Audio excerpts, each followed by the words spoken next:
আবারও আমার ছোট খামারি থেকে একটা ভিডিও নিয়ে এসেছি আপনাদের মাঝে। এটা আমার মুরগির চ্যানেল ছোট খামারি। তো এখানে কম বেশি আমি হাঁস মুরগির ভিডিও দিয়ে থাকি। আপনারা অনেকে মুরগি পালন করতে চান। হ্যাঁ, মুরগি পালন কেন করবেন না, সবার তো শখ থাকে কম বেশি। তো আপনার যদি শখ থেকে থাকে, যেমন আমার শখ আছে এবং আমার শখ ছিল বলে এই মুরগিগুলো আমি কিন্তু 1 বছর আগে মাত্র 2টা থেকে 3টা মুরগি নিয়েছিলাম। তো সেখান থেকে আমার মুরগি মারা যায় এবং আমার 2টা মুরগি বেঁচে থাকে।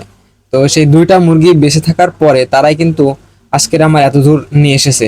দেখেন, আজকের আমার 2টা মুরগি ছিল প্রথমে 1 বছর আগে, আর এখন দেখেন, এখন কিন্তু আমার অনেকগুলো মুরগি হয়েছে। এখানে মুরগি আছে প্রায় 8টা 9টা মুরগি আছে। তো এই মুরগিগুলো আমি কিভাবে তৈরি করলাম, এই মুরগিগুলো আমি কিভাবে বাড়ালাম, সেই বিষয়ে আজকে আপনাদের মাঝে বলবো আমি। তো যারা ভিডিওতে নতুন আসছেন তারা আমার চ্যানেলে সাবস্ক্রাইব করে দিবেন, এবং যদি আপনি মুরগি প্রেমিক হয়ে থাকেন বা আপনার যদি ছোটোখাটো কোনো খামার থাকে, বা আপনি যদি এমনিতেই বাড়ির দিকে বাড়ি যদি পুষে থাকেন মুরগি, যে আপনি শখের বিষয়ে কিছু মুরগি পুষছেন, তো সেক্ষেত্রে আপনার কোনো আইডিয়া নেই, তো সেটা হচ্ছে আমি আমার ভিডিও দেখলে আপনারা বুঝতে পারবেন। কারণ আমি ছোট একটা খামারি দিয়েছি এবং সেখানে আমি আমার নিজের অভিজ্ঞতা দিয়েই মুরগিগুলো লালন পালন করে থাকি।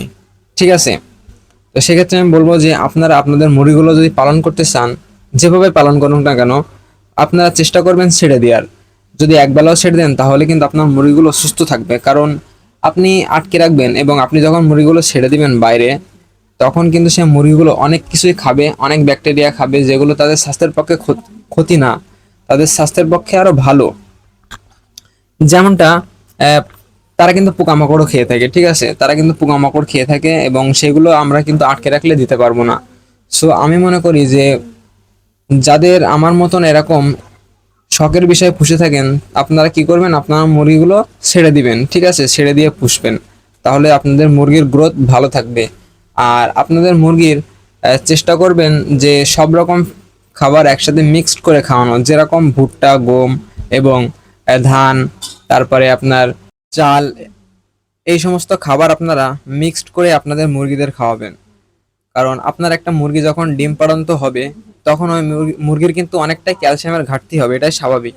তো আপনি যদি ক্যালসিয়ামের ওষুধ নাও খাওয়ান, তাহলে আপনি যদি সেখানে ভুট্টা এবং গম খাওয়ান, তাহলে আপনার মুরগির ক্যালসিয়াম গ্রোথ আসবে। ঠিক আছে? যেমনটা আমি খাওয়াই। তো একটা মুরগি পরিপূর্ণভাবে পুষ্টি নেয়ার জন্য ভুট্টা, গম এগুলো খাবার দরকার আছে। কারণ আপনার মুরগি যখন ক্যালসিয়ামের ঘাটতি হবে, তখন কিন্তু আপনার মুরগি আগের তুলনায় ডিম পাড়া অনেকটাই কমিয়ে দেবে, যেটা আপনি নিজেই বুঝতে পারবেন। তো আশা করি মুরগির বিষয়ে আপনাদেরকে বোঝাতে পেরেছি। তো এবার আসেন হাঁসের কথাই। হাঁস দেখতে পাচ্ছেন যে কিছু হাঁস আছে ক্যাম্বেল হাঁস আমার। তো এই ক্যাম্বেল হাঁসগুলো কিন্তু প্রচুর পরিমাণে ডিম দেয়। এদের যদি আপনি পুষতে পারেন সঠিকভাবে, এদের কিন্তু খাবার বেশি নয়। এদের খাবার কি?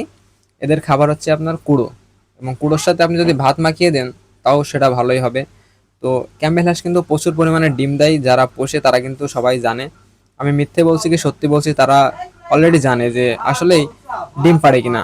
এই ছিল আজকের ভিডিওটি কেমন লেগেছে মুরগি হাঁসের ভিডিও, অবশ্যই কমেন্ট করে জানাবেন, এবং যদি ভালো লাগে তাহলে একটা সাবস্ক্রাইব করে দিবেন।